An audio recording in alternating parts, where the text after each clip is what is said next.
We need to talk. A while back, Lisa and I were laying in bed getting ready to go to sleep. Get your head out of the gutter, come on now. And I said something completely out of left field. And my life hasn't been the same since. In this video, I'm going to tell you exactly what it is that I said. We're going to talk about the impact it's going to have on this YouTube channel and the possible impact it's going to have on you. And don't worry, I'm not going to drag it out till the end and be all dramatic about it. You're going to know exactly what's going on here within the first couple of minutes.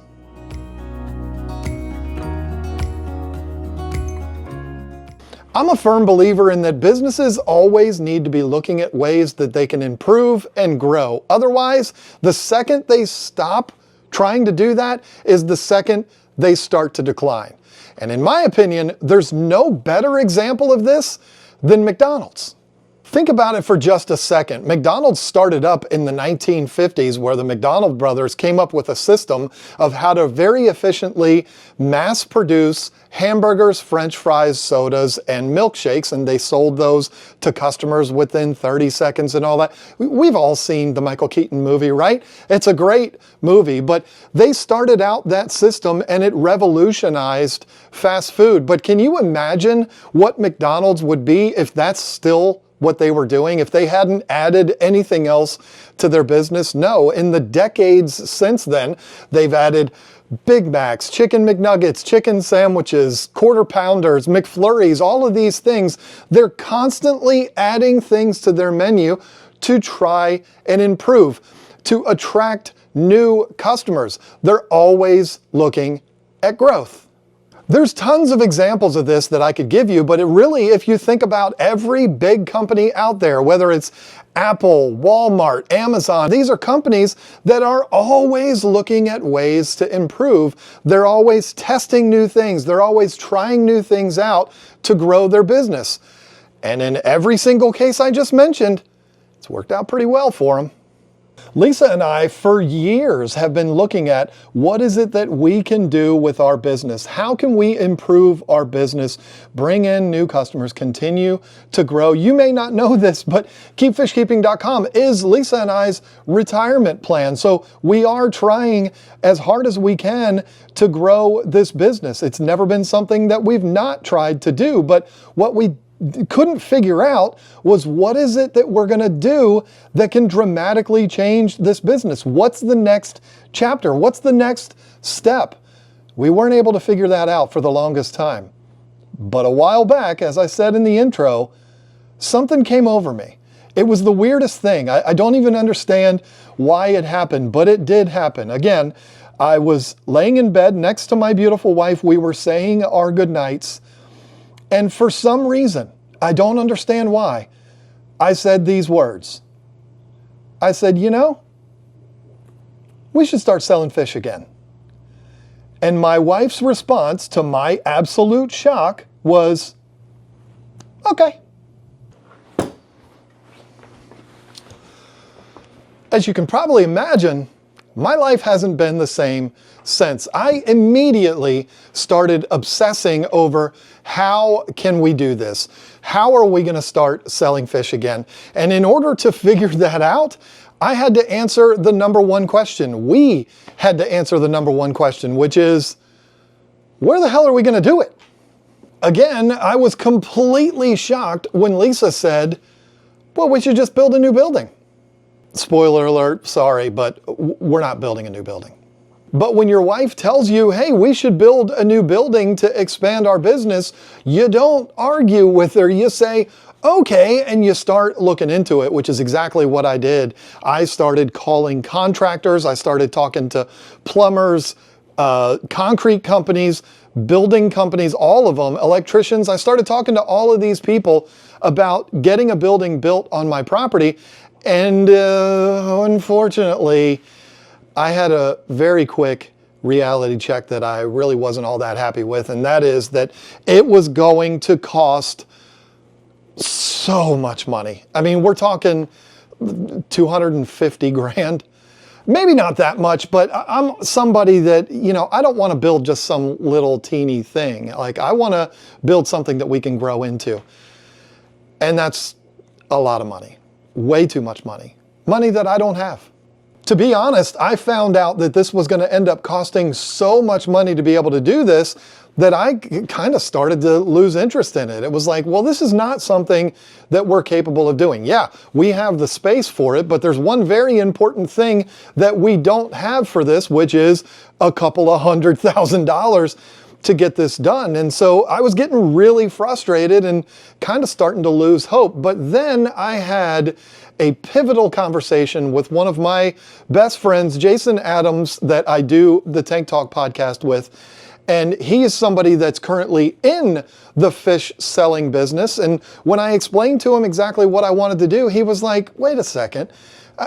Are you telling me with all that property you have and all those buildings you have, you can't find somewhere to put some tanks to put fish in?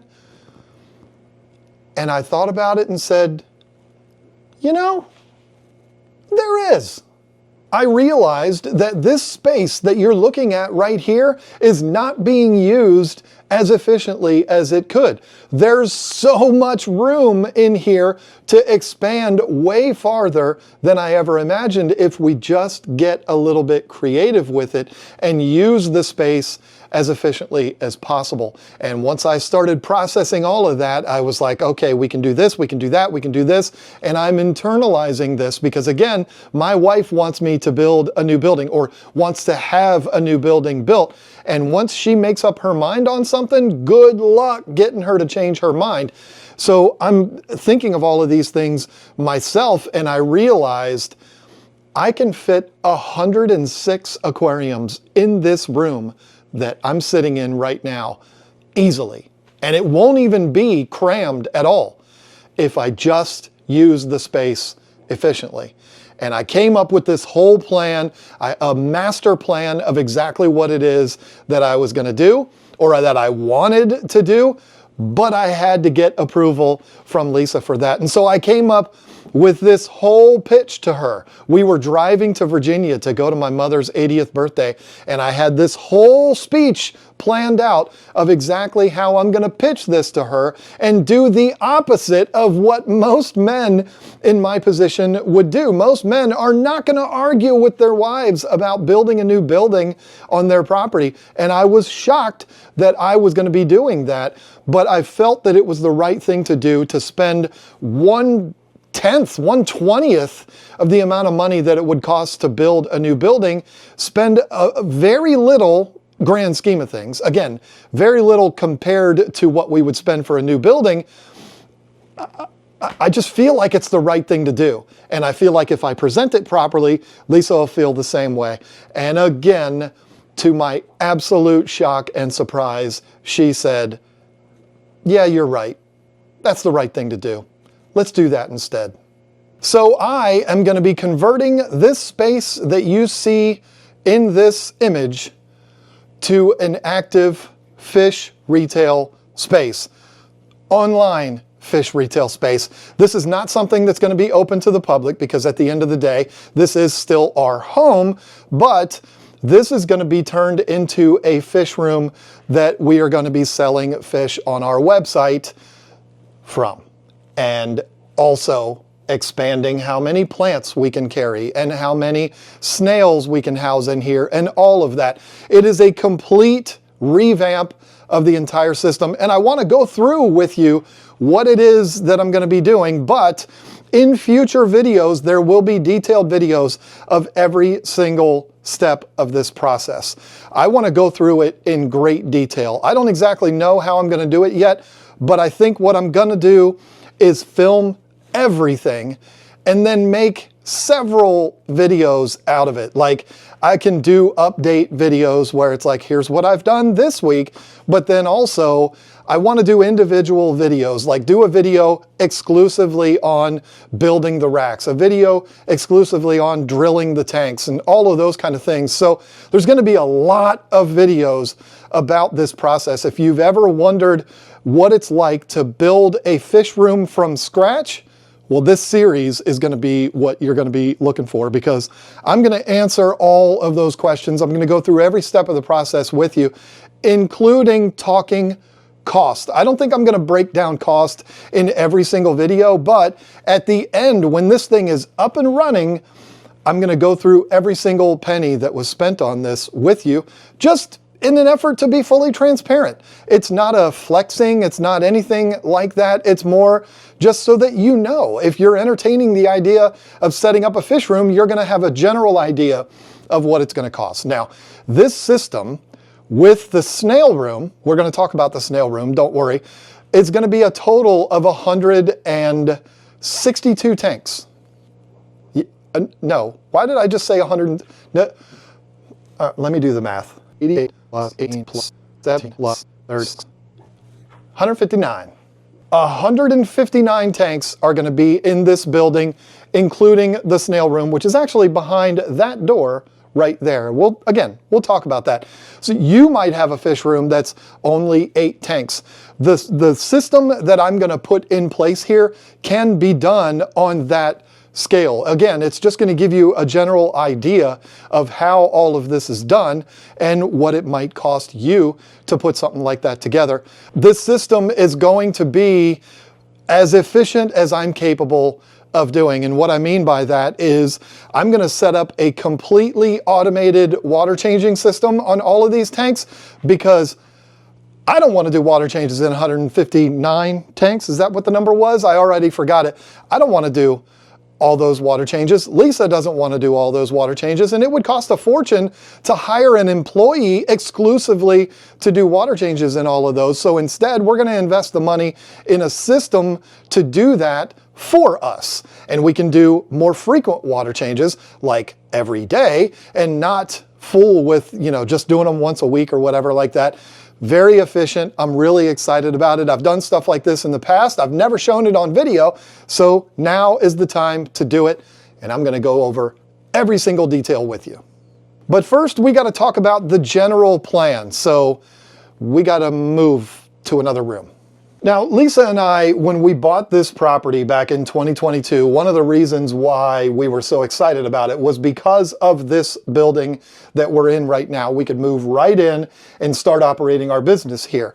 This is an old horse barn. We are standing right now in one of the original stalls for a horse. And this would have been like 1830-ish that this building was originally built. But now, this is a bathroom. It was already here when we bought this place, so it's very cool. There is a 30-gallon, 30-year-old water heater in here right now. That's not enough, not for what I want to do.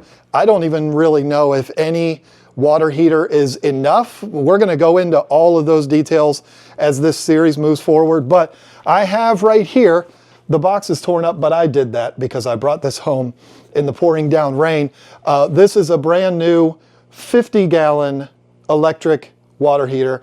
Not that much bigger than the one that's in there now, but it's going to be a lot more efficient because it's brand new. It's not 90s technology. It's more current technology, and it's 20 gallons bigger. Now, we are up here on the second level of our barn. Now, this is not a big giant barn, but we have the main hall, which is kind of where we started this video out in, and then where the stalls were is where they built that bathroom that we were just in, which is on the other side of that wall right there, and then this kitchen area, and then there's another area that I'll show you. These were all the stalls, and so to build that, it's 2 steps. You take 2 steps to get up here. It's not like it's a whole second story of the building. And this was a kitchen. It was a kitchen that was built by one of the previous owners. He finished off this space to be like a recreation area where his daughters could have gatherings and stuff like that, and he could have Super Bowl parties and things like that. There's been wedding receptions in this very room. Not this kitchen, but this building. It's wild. I mean, it's pretty cool that he did that, but that's what it was originally built for. But of course, that's not what we're using it for. Maybe someday we will. I don't have any wedding receptions planned, but anyway, this is a kitchen area that we haven't been using for hardly anything. I've got a couple of tubs where we're kind of growing out some floating plants and things like that, but we're not really using this space properly, but that is going to change in a big way. First of all, this area, because it has the sink in it, is going to be the fish packing area. Those two tubs, they're getting out of here. The Ant-Man poster is going to stay. That was a gift from Sean Peck, Peck Tech on YouTube. Love that guy. He sent me that a long time ago. That's going to stay for sure. And this area here, where you see this filter and all of this, this is going to be like the central hub for the water changing system. The water heater that we were just talking about is right on the other side of that wall right there behind those white boxes. So I'm going to pop the water through that wall and then into the system. So it'll all be on this wall right here. Will be the filtration, which is a sediment filter and carbon filter and all of that, which is going to allow us to not have to use water conditioners in this. Great systems. That's a big one, but again, 159 tanks, so we need a big one there. And then there's going to be all of the solenoid valves and all of the other valves and all of the fancy things to run the system. And so there'll be pipes that come up that go across the ceiling to distribute water to all of the tanks. And I'm going to also mount the air pump right here on the corner, and then obviously run my air lines from that, because the system that I'm putting in place is going to be filtered by sponge filters. We're going to use hydro sponge filters, because what else would we use? Of course, we're going to use hydros and then have the water changing system in all of those. It's going to be great because every single tank is going to be independent of each other. It's not going to be a recirculating system or anything like that. So every single tank will be independent, which means every single tank will be its own quarantine tank, which is great because we will be quarantining our fish before we send them out to customers. So this wall is going to look very, very different when it's all set up. It's going to be probably, when you look at it, very complicated, but it's really not. I mean, it might look it, but it's not. I'm gathering up the stuff to do all of this now, including this guy, which is kind of the central brain for the whole thing.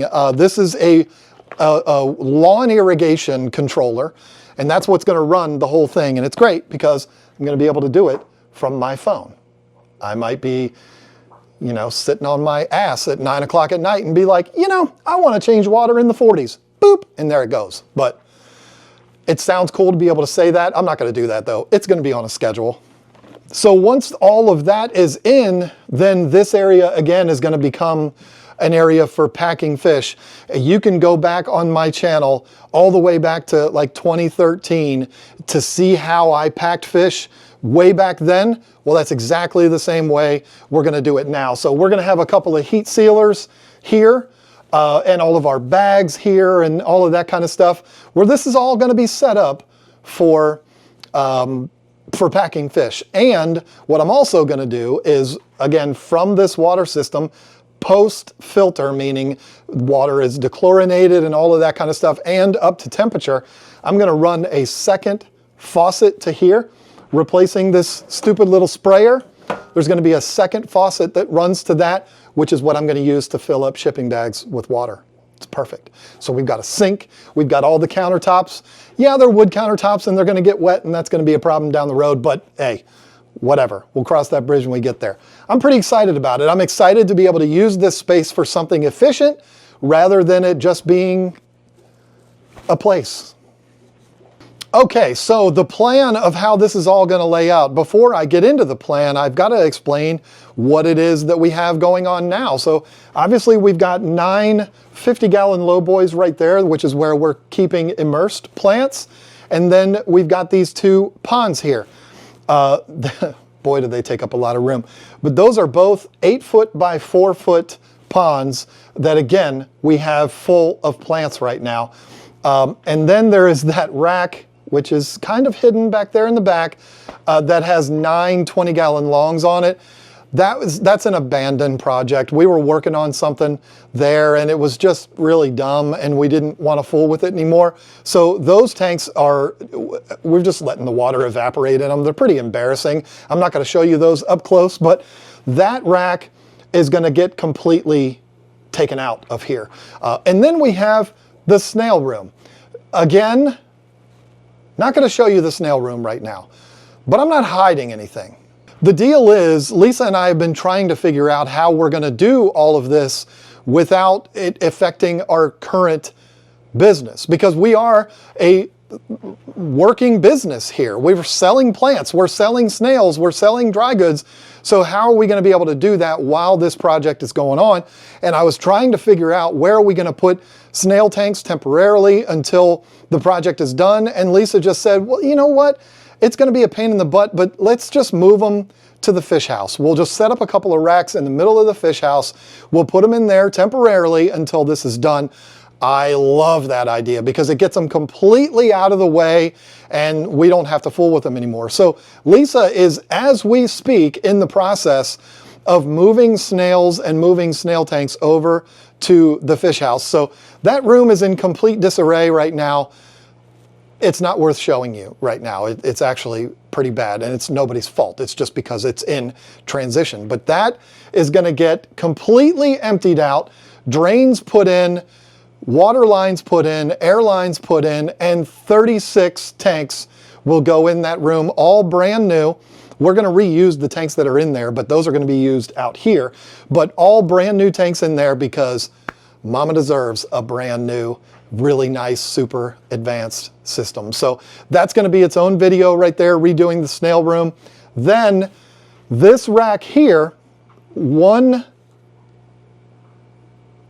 stack of tanks is going to be removed, leaving 6, and those are going to be slid straight down in place of those 20 longs that you see down there. Don't worry, we're going to use the 3 that we're taking off of this rack, but we can only fit 6 down there. So 6 50-gallon lowboys are going to slide down, and then where this rack is currently, there's going to be 3 50-gallon lowboys on the bottom, and then 2 levels of 20 highs for a total of 24 20 highs right here. So it's going to basically look the same as it does now, except instead of 3 stacks of lowboys, it's going to be lowboy 20 high, 20 high.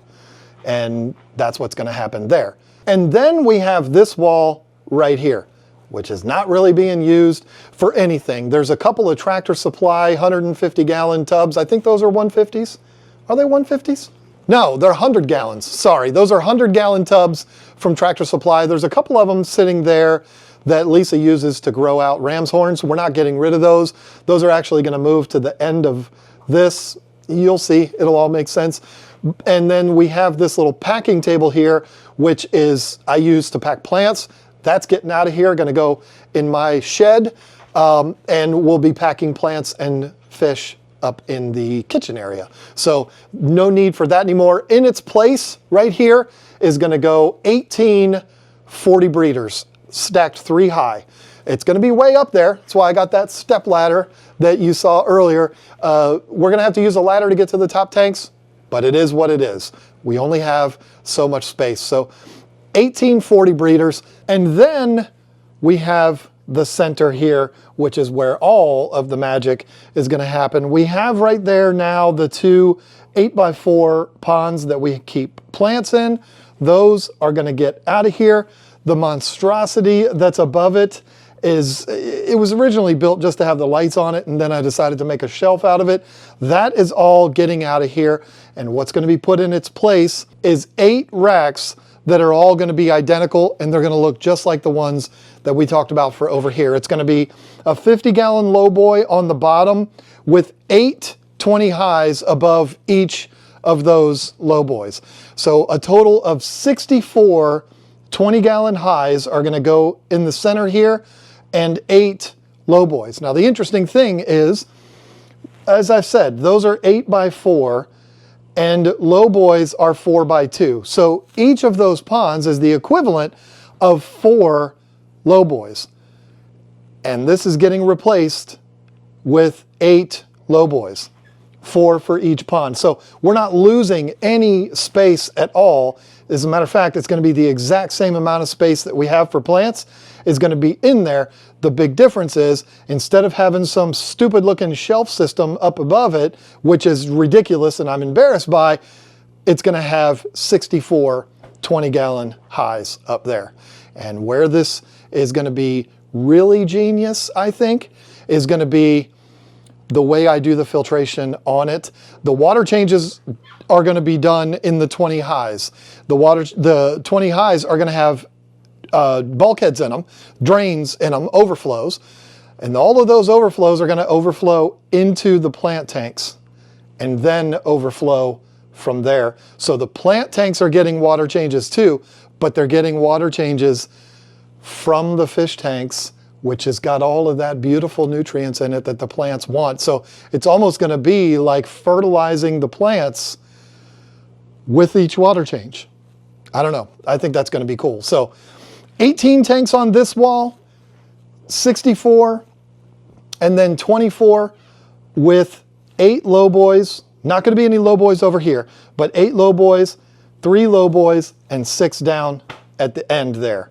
So a total of 17 low boys, 64 20-gallon highs, and 18 40 breeders. That's a lot. Oh, and I also forgot to mention there's this.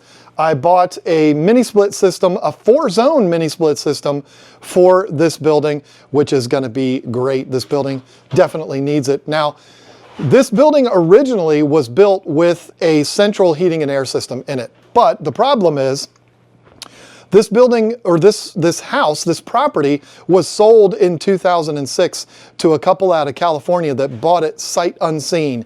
They moved here. They didn't meet anybody in the neighborhood. They were only here for like 6 months, and then they just abandoned the place. And the house ended up getting foreclosed on, and it sat vacant for 2 years before the guy that I bought it from ended up purchasing it in 2008. While it was vacant, somebody came and stole the unit for the central heating and air system.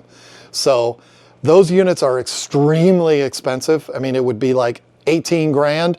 This was nowhere near that. It was a third of the cost. So it's a no-brainer to do that, to put that in here. So I don't know if I'm going to do a whole video on that, because I did one way back in the day installing a mini split in the fish house, and that video completely bombed. And I'm sure this one would too. So I think what I'll do instead is I'll do a full video of the install of this mini split system on the Money Pit channel and the water heater. But when it comes to the KGTropicals videos, I'll just show it in a brief little montage. Hey, look, I installed the mini split. You know, nobody's here to see that. So they made that obvious way back in the day. Now, one of the things that you might be thinking, and I would not blame you for thinking this, is John has made so many promises back in the day of all of these projects that he's going to be doing, and then it never ends up happening. Well, that's not the case here, because first of all, this is our business. This has to be done, and the stuff has already been paid for to do it. And not only that, I am not going to be uploading this video that you're currently watching until I'm like 3/4 of the way done with this project. So don't worry, this is not going to be one of those things that we're going to be working on and then just end up abandoning like we did those 20-gallon tanks. It's not going to happen. If you're watching this, that means I am most of the way done with this, and the real exciting stuff is coming right around the corner. And I had originally wanted to announce all of this to our channel members first, but you know, if I'm being honest with you, y'all got a lot of big mouths. And I was afraid that if I told my channel members about this, and then we go to do a live stream, they would end up putting in the chat, "Oh, I can't wait to see what kind of fish you're going to be selling," and all of that. Hey, I mean, it just happens. There's nothing you can do about that. And I knew that would happen. So instead, I decided to announce this to the public first, but channel members will be getting a very different look at this stuff, kind of candid stuff, things where I'll just be picking up the camera saying, "Hey, look, I got this done today. Look what's happening here. This is really cool." All of that kind of stuff. And I'm going to try, if I can, to give early access to all the videos to channel members. I don't know if I'm going to be able to do that, but I'm going to try. This is going to be a series of videos that I think is going to be very valuable to anyone that's entertaining the idea of setting up a fish room or setting up a fish business. We all have that dream, right? I'm living it and breathing it. It's a beautiful thing.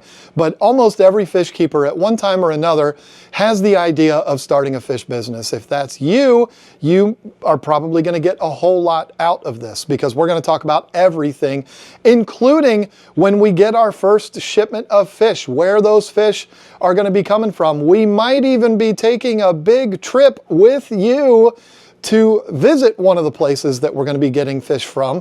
That's going to be super exciting. I think we are going to do that, but it'll be a bit before that happens. We're even going to talk about how we pack fish and how all of this stuff, every single detail is going to be covered in this series. So if that's something that interests you, definitely subscribe to the channel. I don't like asking for that. I never have liked asking for it. And in today's world, it's even less of a thing. Like, everybody knows that you can subscribe to YouTube channels, and the YouTube algorithm is so good that subscribers, you don't even really need to be subscribed to a channel and you'll still see stuff from that channel. So it's not even really a big deal, but it just kind of gives YouTubers something to brag about, I guess. I don't know. But if you're into all of this, subscribe to the channel, even though you don't need to, and go along this journey with me. I'm probably right now, as we speak, half dead from doing this, because it is an exhausting process, but I'm really excited about it, and I can't wait to share it with you. That's it. That's the plan. We're going to be selling fish again at keepfishkeeping.com. What kind of fish? Well, you'll have to stay tuned to find out that. Anyway, I got to get to work. Bye.